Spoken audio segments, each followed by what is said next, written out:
ஷபா இந்த உலகத்திலே இது வரைக்கும் நான் கஷ்டமான ஒரு விஷயமா நினச்சது என்னன்னா, என் ஃப்ரெண்டுக்கு புரியாத ஒரு விஷயத்த புரிய வைக்கிறது தான் கஷ்டம்னு நினச்சிக்கிட்டு இருந்தேன். ஆனால் இப்போதான் தெரியுது அதை விட ஒரு பெரிய கஷ்டம் இருக்குது. அது என்னன்னா, எனக்கு சாட்டிஸ்ஃபேக்ஷன் ஆகிற மாதிரி ஒரு படமும், உங்களுக்கு பிடிச்ச மாதிரியான படமும், இது வரைக்கும் நீங்கள் பார்க்காத படமும், இது வரைக்கும் நம்ம சேனல் பார்க்காத படமும், இது வரைக்கும் வேற எந்த சேனலும் போடாத படமும், இது எல்லாத்தையும் கடந்து அலசி ஆராய்ச்சி ஒரு படத்தை எடுத்துட்டு அதை ரெக்கார்டும் பண்ணி முடிச்சுட்டு அப்படியே யூடியூப்ல போய் பார்த்தா பல வருஷத்துக்கு முன்னாடி அந்த வீடியோவை போட்டிருப்பாங்க. ஏதாச்சும் ஒரு 4 வாரத்துக்கு ஒரு வீடியோ போடலாம் அப்படின்னு நினைக்கிறேன். ஆனா நினைக்கிறேனே தவிர அதை பண்ண முடியாம போகுது. நான் நினைச்சாலும் சக யூடியூபர்ஸ் அதுக்கு முன்னாடியே போட்டுடுறாங்களே, நான் என்ன பண்றது? பரவாயில்ல விடுங்க. ஸோ அதனாலதான் நான் ஒரு முடிவு பண்ணியிருக்கேன். இதுக்கப்புறம் இந்த சேனல்ல மூவிஸ் போடாம ஃபுல்லாவே சீரியஸா போடலான்னு இருக்கேன். அதனால இதுக்கப்புறம் தொடர்ந்து வீடியோஸ் வரும். அது என்னோட பொறுப்பு. நம்ம சேனலை சப்போர்ட் பண்ண வேண்டியது உங்க பொறுப்பு. சரி வாங்க கதையை பத்தி பார்க்கலாம். மாறு வீழ்ச்சி திலகமா இருக்க ஒரு ஸ்பை அப்பாவும், கான்ட்ராக்ட் பண்ணி கொலை பண்ற ஒரு அம்மாவும், அடுத்தவங்க மனசுல இருக்கிறத அப்படியே அப்பட்டமா படிச்சு காட்டுற ஒரு பொண்ணும், ஃபியூச்சர்ல நடக்க போறத அது நினைச்சா மட்டுமே சொல்ற ஒரு நாயும், ஒருத்தருடைய சீக்ரெட் அவங்களுடைய கடந்த காலம் அவங்க குடும்பத்துல இருக்க இன்னொருத்தருக்கே தெரியாத மாதிரி இப்படிப்பட்ட பிரமாதமான பொருத்தி எடுத்த மாதிரி ஒரு குடும்பம், அவங்களுடைய ரகசியத்தை மறைக்கிறதுக்காக அவங்க பண்ற தில்லாலங்கடி வேலை, அவங்களுக்கு கொடுக்கப்பட்ட மிஷின், இதுக்கு நடுவில் அந்த குட்டி பொண்ணுடைய இன்னசென்ட்டான விஷயம், இது எல்லாமே பயங்கர ஃபன்னா. எனக்கு ரீசெண்ட் டேஸ்ல நான் பார்த்ததுலேயே ரொம்ப பிடிச்ச ஒரு கதையா இருந்துச்சு. சரி நம்ம அதை வீடியோவா போடலாம் அப்படின்னு சொல்லிட்டு எடுத்துட்டு வந்திருக்கேன். ஸ்பை எக்ஸ் ஃபேமிலி இதோடைய சீசன் 1 ஃபர்ஸ்ட் எபிசோட் தான் இன்னைக்கு பார்க்க போறோம்.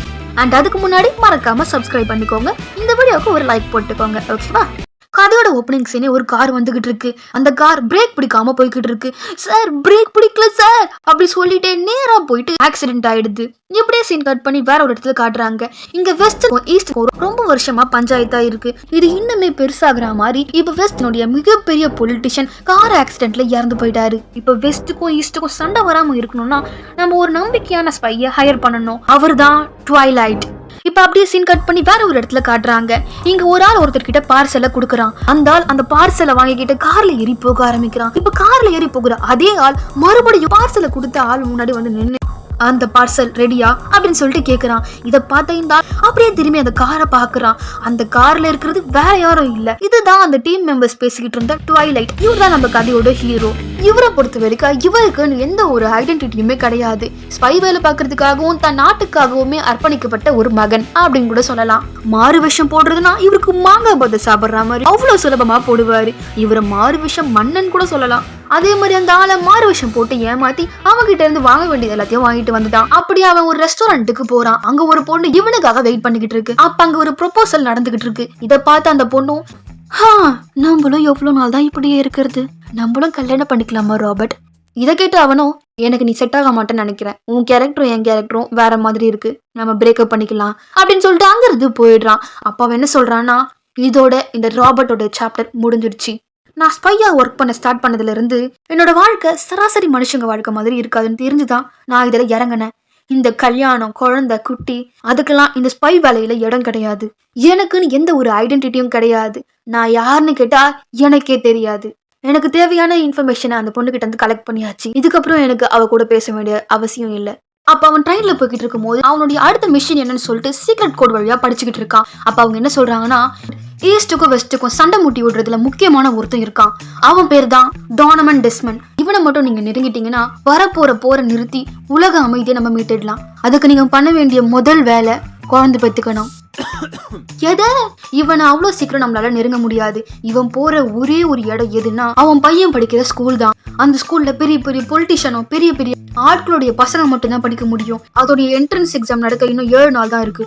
அதுக்குள்ள உங்களுக்கு ஒரு பொண்டாட்டி குழந்தைய ரெடி பண்ணுங்க அப்படின்னு சொல்லிட்டு சொல்றாங்க. என்னது, ஒரு வாரத்துல எப்படி பொண்டாட்டி குழந்தைய ரெடி பண்றது?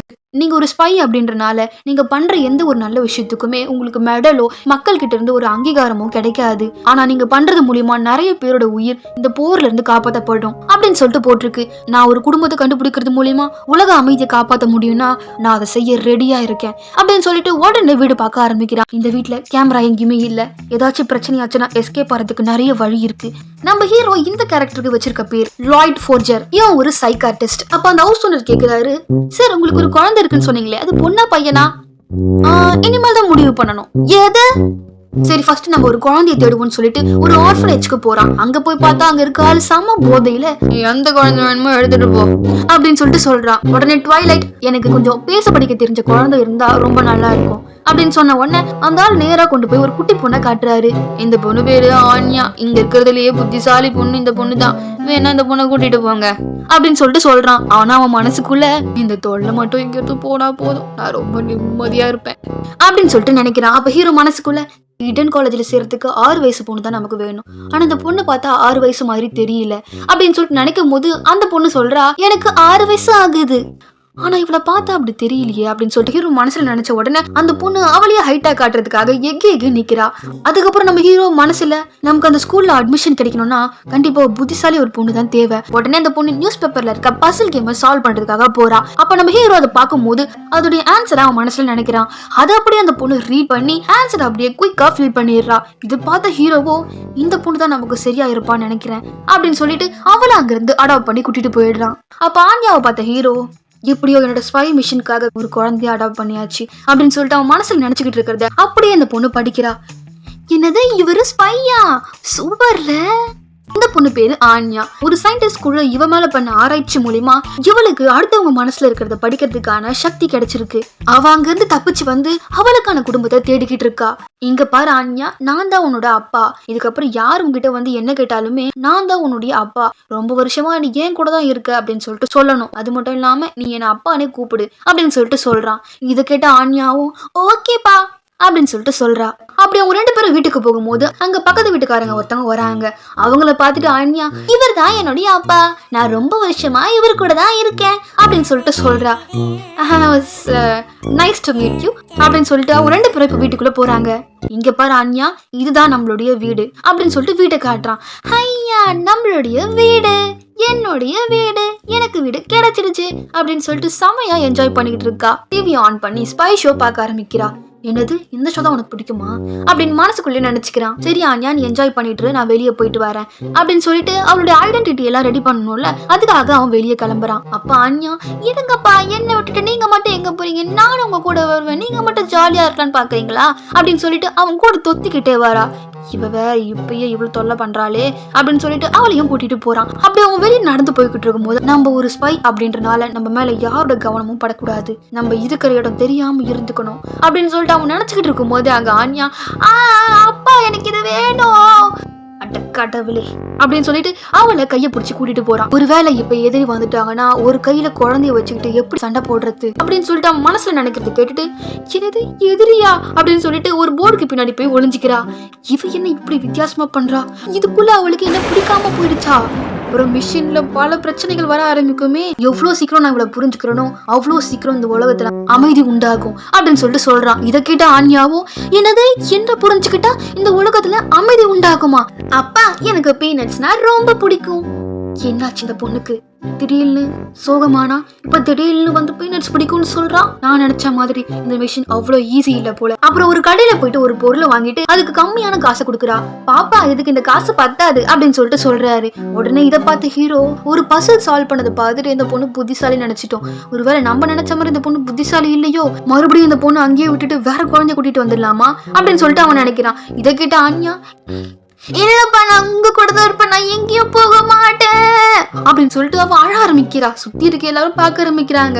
உடனே ஹீரோக்கு என்ன பண்றதுன்னே தெரியல. சரி சரி சரி சரி, அழாத, நான் உனக்கு பீனட்ஸ் வாங்கி தரேன் அப்படின்னு சொல்லிட்டு சொல்றான். உடனே அவளும் சந்தோஷமாயிடுறா. அப்புறம் அவ கேட்டது எல்லாமே வாங்கி தந்துடுறான். அவ அப்படியே ரொம்ப டயர்டாகி அவன் மேலேயே தூங்கிடுறா. குழந்தைய வளர்க்கறது நம்ம நினைச்ச மாதிரி ஈஸி இல்ல போல.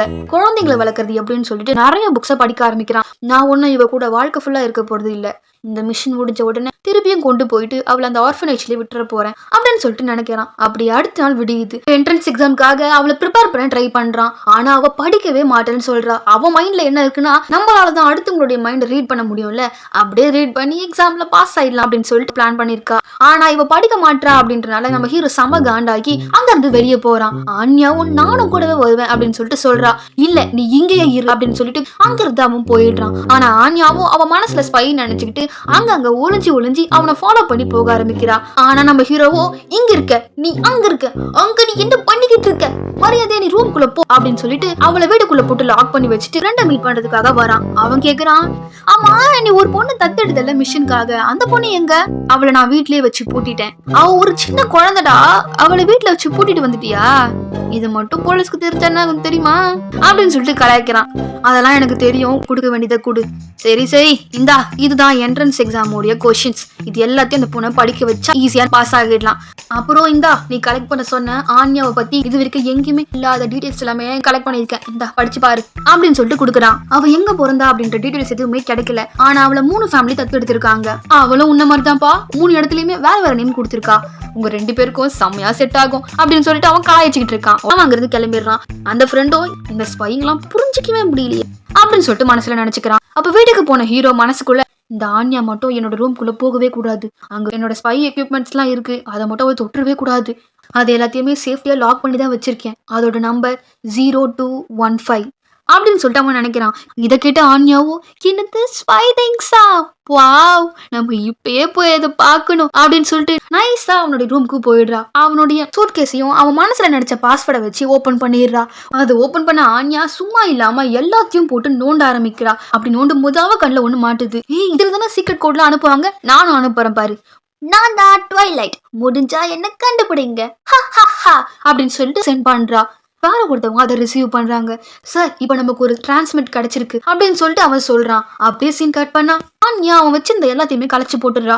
நம்ம அப்பா ஸ்பை அப்படின்றது நமக்கு தெரிஞ்சிருச்சுன்னு சொல்லிட்டு அவருக்கு தெரிஞ்சா நம்மள விரட்டி விட்டுருவாரோ சொல்லிட்டு அவர் ரொம்ப பயந்து போயிடுறா. அப்ப அவருக்கு ஒரு விஷயம் ஞாபகம் வருது. அது என்னன்னா, இவ்வளவு ஆராய்ச்சி பண்ண சயின்டிஸ்ட் கிட்ட சொல்லியிருப்பாங்க, நீ சாதாரண குழந்தைங்க மாதிரி கிடையாது, நீ ஒழுங்கா உலகத்தோட அமைதிக்காக போராடணும், சின்ன குழந்தை மாதிரி நீ பண்ணிக்கிட்டு இருக்காத, உன்னோட பவர்ஸ் யூஸ் பண்ணி உலக அமைதியை கொண்டு வர முடியும், அதுக்கான வேலையை மட்டும் பாரு அப்படின்னு சொல்லிட்டு சொல்லியிருப்பாங்க. அப்படியே சீன் கட் பண்ணா நம்ம ஹீரோ இப்ப வீட்டுக்குள்ள நுழையிற. பின்னாடி இருந்து வந்து அவளை அட்டாக் பண்றாங்க. ஆனா இவங்க தான் ஸ்பை ஆச்சு, பயங்கரமா சண்டை போட்டு எல்லாரையுமே நாக் அவுட் பண்ணிடுறான். இப்ப ஆன்யாக்கு என்ன ஆச்சு அப்படின்னு சொல்லிட்டு வேகமா அவளை வீட்டுல தேடுறான். அங்க பார்த்தா அவளுடைய பொம்மை மட்டும்தான் இருக்கு, ஆன்யாவை காணும். அப்ப ஆன்யாவை அவங்க கடத்திட்டாங்க. இப்ப நான் இருக்க இடம் அவங்களுக்கு தெரிஞ்சிருக்கு, இதுக்கு மேலேயும் இங்க இருக்க முடியாது, ஆன்யா இல்லைன்னா கூட பரவாயில்ல, வேற ஒரு குழந்தை கண்டுபிடிச்சிடலாம் அப்படின்னு சொல்லிட்டு அங்கிருந்து கிளம்பலாம்னு நினைக்கும் போது பின்னாடி இருந்து ஒருத்த வந்து நம்ம ஹீரோ மண்டையிலேயே அடிச்சு அவனை மயக்கமாக்கிடுறாங்க. ஆன்யாவை கட்டி போட்டு வச்சிருக்காங்க. அப்ப அங்க இருக்க ஒரு ஆள் சொல்றான், பாஸ் எனக்கு தெரிஞ்ச இந்த பொண்ணு ட்வைலைட்டோட பொண்ணுன்னு நினைக்கிறேன், இந்த பொண்ணை வச்சு அவரை இங்க வர வச்சிடலாமா, ஆனா அவன் ரொம்பவே டேஞ்சரான ஆள், அவங்க கிட்ட கொஞ்சம் உஷாரா தான் இருக்கணும் அப்படின்னு சொல்லிட்டு அவன் சொல்றான். இதை கேட்டு அந்த பாஸோ, அவனை பத்தி என்கிட்டயே பெருமையா சொல்றியா அப்படின்னு சொல்லிட்டு கண்ணை வச்சு சுட்டு அவனை அங்கேயே கொன்னுடுறான். அப்ப அந்த பாஸ் நினைக்கிறான், இந்த ட்வைலைட்டை முதல்ல போட்டு தள்ளணும், அவனை போட்டு தள்ளினாதான் இந்த கவர்மெண்ட்டை என் கையில இருக்கும். இதை ரீட் பண்ண ஆன்யாக்கு, இவன் கெட்டவன். அப்ப அந்த டைம்ல அடியாட்கள் வந்து, பாஸ் நம்ம அந்த ட்வைலைட்டை பிடிச்சாச்சு, இதோ இங்க இருக்கான். உடனே அந்த பாஸோ, பிரமாதம், டே ட்வைலைட், அவனுடைய முகத்தை பார்க்கலான்னு போகும்போது பார்த்தா அது அவனுடைய ஆள் தான். டே ட்வைலைட் எங்கடா அப்படின்னு சொல்லிட்டு அந்த குழந்தைய திரும்பி பார்த்தா அங்க குழந்தையே கிடையாது. அவங்க ஆட்கள் மாதிரி வேஷம் போட்டு நம்ம ஹீரோ தான் கூட்டிட்டு போறான். எப்படியோ இவளை காப்பாத்தியாச்சு அப்படின்னு சொல்லிட்டு மனசுல நினைக்கிறான். இதை கேட்டு ஆன்யாக்கு இவர் தான் அப்பா அப்படின்றது புரிஞ்சிடுச்சு. அப்பா சொல்லிட்டு அழ ஆரம்பிக்கிறா. உடனே அவளை ஆச்சரியமா பார்த்துக்கிட்டே இவ ரொம்ப பயந்துருக்கா போல இருக்கு. இவ இப்படி அழுவுறத பார்த்தா எனக்கே இவ்வளோ ஃபீல் ஆகுது, ஏன்னா இது என்னையே எனக்கு ஞாபகப்படுத்துது. அந்த குட்டி வயசுல தனியா அழுதுகிட்டு இருந்தேன், அப்ப எனக்குன்னு யாருமே இல்லை. அப்பதான் முடிவு பண்ணேன், இது மாதிரி இந்த உலகத்துல யாருமே அழக்கூடாது அப்படின்னு சொல்லிட்டு தான் நான் ஸ்பையாக முடிவு பண்ணேன். இந்த பில்டிங்கை விட்டு வெளியே வந்து, பயப்படாத, நானும் அந்த அங்கிள்ஸும் கேம் விளையாடிக்கிட்டு இருந்தோம், வேற ஒன்னும் இல்லை. அப்பா நல்லாவே போய் சொல்றாரு, இங்க பாரு பாப்பா நம்ம ஒரு கேம் விளையாடலாம், இப்ப நான் உனக்கு ஒரு பேப்பர் தருவேன், அதை கொண்டு போயிட்டு நேரா போயிட்டு லெஃப்ட் திரும்பினா அங்க ஒரு போலீஸ் ஸ்டேஷன் இருக்கும், அவர்கிட்ட இதை கொடுத்துடு. இதுக்கு முன்னாடி இவளுக்கு நம்மளால வச்சுக்க முடியாது, இது இவளுக்கே ஆபத்தாகிடலாம். இவ மட்டும் இந்த பேப்பரை கொண்டு போய் அந்த போலீஸ் ஸ்டேஷன்ல கொடுத்தா இவளை வேற ஒரு ஆர்ஃபனேஜ்ல விட்டுருவாங்க, நம்மளை பத்தி யாருக்கும் தெரியாது அப்படின்னு சொல்லிட்டு நினைக்கிறான். இது எல்லாத்தையுமே ஆன்யா ரீட் பண்ணிடுறா. அதுக்கப்புறம் மறுபடியும் ஹீரோ அதே பில்டிங்குள்ள போயிட்டு அங்க இருக்க எல்லா அடியாட்களையும் போட்டு பொழந்து எடுக்கிறான். பாஸோட தலையில கண்ணை வச்சு, அப்புறம் கேரல் எப்படி இருக்கா அப்படின்னு சொல்லிட்டு சொல்றான். உடனே இதை கேட்டா பாஸ், என் பொண்ணோட பேர் உனக்கு எப்படி தெரியும் அப்படின்னு சொல்லிட்டு கேக்குறான். உன் பொண்ணோட பேர் மட்டும் இல்ல, அவ ஹைட்டு, அவ வெயிட்டு, அவ எங்க போவா, அவ என்ன பண்ணுவா, அவளுக்கு எங்க மச்சம் இருக்கு, எல்லாமே எனக்கு தெரியும். ஒழுங்கு மரியாதையா இதுக்கு மேல என்ன ஃபாலோ பண்ற வேலையை வச்சுக்காது, அப்படி பண்ணா நடக்கிறதே வேற, நான் எப்படிப்பட்டவன்னு உனக்கு தெரியும்னு நினைக்கிறேன் அப்படின்னு சொல்லிட்டு அங்கிருந்து கிளம்பிடுறான். அப்படி அவன் ஃபைட்லாம் முடிச்சுட்டு நடந்து வரும்போது நினைக்கிறான், இப்ப ஆன்யா கிடையாது, இப்ப வேற ஒரு பொண்ணுக்கு ஏற்பாடு பண்ணணும் அப்படின்னு சொல்லிட்டு அவன் நினைச்சுக்கிட்டு வரும்போதே கரெக்டா ஆன்யா ஓடி வந்து அப்பா அப்படின்னு சொல்லிட்டு கட்டி பிடிக்கிறா. அதை பார்த்துட்டு ஹீரோ, நீ இன்னும் போலையா, நீ என்ன இங்க பண்ற, நீ வீட்டுல தானே இருக்கணும் அப்படின்னு சொல்லிட்டு கேக்குறான். இல்லப்பா, நான் அங்கிள்ஸ் கூட ஓடி பிடிச்சி விளையாடிக்கிட்டு இருந்தேன், ஆனா எனக்கு ரொம்பவே பயமா இருந்துச்சுப்பா, என்னை விட்டுட்டு நீங்க எங்கேயும் போக மாட்டீங்கல்ல அப்படின்னு சொல்லிட்டு கட்டுப்பிடிச்சிட்டு அழ ஆரம்பிக்கிறா. ஹீரோக்கே ஒரு மாதிரி ஆயிடுது. அப்ப அவனுக்கு ஆல்ரெடி இவள 3 பேர் தத்தெடுத்து விட்டுட்டு போயிட்டாங்கல்ல, அது ஞாபகம் வருது. உனக்கு என் கூட இருக்க விருப்பமா? ஆமாப்பா அப்படின்னு சொன்ன உடனே சரி வா நம்ம வீட்டுக்கு போலாம். சரி, இப்ப பழைய வீட்டுக்கு நம்மளால போக முடியாது, புது வீடு தான் நம்ம கண்டுபிடிச்சாகணும் அப்படின்னு சொல்லிட்டு வேற வீடு தேடி அவன் போக ஆரம்பிக்கிறான். அப்படி போகும்போது நம்ம ஆன்யா சொல்றா, அப்பா கேசல் மாதிரி வீடு வேணும். இதை கேட்ட ஹீரோவும் அது மாதிரி ஒரு வீடு வாடகை இருந்தா கண்டிப்பா போலாம் அப்படின்னு சொல்லிட்டு சொல்றான். அப்புறம் என்ட்ரன்ஸ் எக்ஸாமும் வந்துடுச்சு. நம்ம ஆன்யாவை எக்ஸாமுக்கு கூட்டிட்டு போறான். ஆன்யா என்ன நினைச்சானா, மற்ற பசங்களோட மைண்டை ரீட் பண்ணியே நம்ம எக்ஸாம்ல பாஸ் பண்ணிடலாம்னு நினைச்சா. ஆனா எல்லா பசங்களுடைய மைண்டை ரீட் பண்ணி அவங்களுடைய புலம்பல்ஸ் எல்லாம் கேட்டு தலையே சுத்த ஆரம்பிச்சிடுச்சு. வேற வழியில நினைச்சிட்டு இருக்கும் போது நம்ம ஹீரோ சொல்லி கொடுத்தது தான் ஞாபகம் வந்துச்சு. உடனே அதை வச்சு குத்து மதிப்பா ஏதோ ஒண்ணு எழுதிடுறா. அப்புறம் கொஞ்ச நாள்ல ரிசல்ட்டும் வந்துடுச்சு. சரி, அவ பாஸ் பண்ணிட்டாளான்னு சொல்லிட்டு செக் பண்ணி பார்க்கும்போது அவ பேர் பாஸ் பண்ணிட்டா அப்படின்னு சொல்லிட்டு வருது. இதை பார்த்த உடனே நம்ம ஹீரோக்கு செம்ம சந்தோஷம் ஆயிடுது. ஆன்யா நீ பாஸ் பண்ணிட்ட அப்படின்னு சொல்லிட்டு அவளை தூக்கி சுத்த ஆரம்பிக்கிறான். சுத்தி அப்படியே கீழே விழுந்துடுறாங்க. அப்ப நம்ம ஹீரோ மனசுல நினைக்கிறான், என்னது புது ஃபீலா இருக்கு. அப்படியே அவங்க வீட்டுக்கு போயிடுறாங்க. வீட்டுக்கு போன உடனே நம்ம ஹீரோ படுத்து தூங்கிடுறான். அப்ப அவங்களுக்கு ஒரு லெட்டர் வருது. உடனே ஆன்யா தான் அதை போய் எடுக்கிறா. அப்ப அவங்க கேக்குறாங்க, பாப்பா வீட்டுல அம்மா இல்லையா? எனக்கு அம்மா இல்ல அப்படின்னு சொல்லிட்டு அந்த லெட்டரை வாங்கிட்டு வந்துடுறா. ஹீரோ கிட்ட கொடுக்கலான்னு பாக்குறா. ஆனா அவன் நல்லா தூங்கிக்கிட்டு இருக்கான். கூடவே சேர்ந்து அவளும் படுத்து தூங்கிடுறா. அவன் தூக்கத்துல இருந்து அலறி எழுஞ்சுக்கிறான். டேய் கவனமா இருக்கணும், இப்படி தூங்குறியே அப்படின்னு சொல்லிட்டு அந்த லெட்டர் எடுத்து பாக்குறான். பார்த்தா அது ஹிடன் காலேஜ்ல இருந்து தான் வந்திருக்கு. அடுத்த கட்ட டெஸ்ட்டுக்கு போக போறாங்க. அதுக்கு பேரண்ட்ஸோட வரணும்னு சொல்லிட்டு சொல்லியிருக்கு. இதை பார்த்து ஆன்யாவோ, அப்பா எனக்கு தான் அம்மாவே இல்லையே அப்படின்னு சொல்லிட்டு சொல்றா. இப்படியே இந்த எபிசோட முடிக்கிறாங்க. இதுக்கப்புறம் ஆன்யாக்கு ஒரு அம்மாவாவும் நம்ம ஹீரோக்கு ஒரு ஒய்ஃப் கிடைப்பாங்களா இல்லையா, அடுத்த ஒரு டெஸ்ட்ல இவங்க பாஸ் பண்ணுவாங்களா இல்லையா அப்படின்றத நெக்ஸ்ட் எபிசோட்ல பார்க்கலாம். Bye bye. மறக்காம சர்ப்ரைஸ் பண்ணுங்க. Thank you.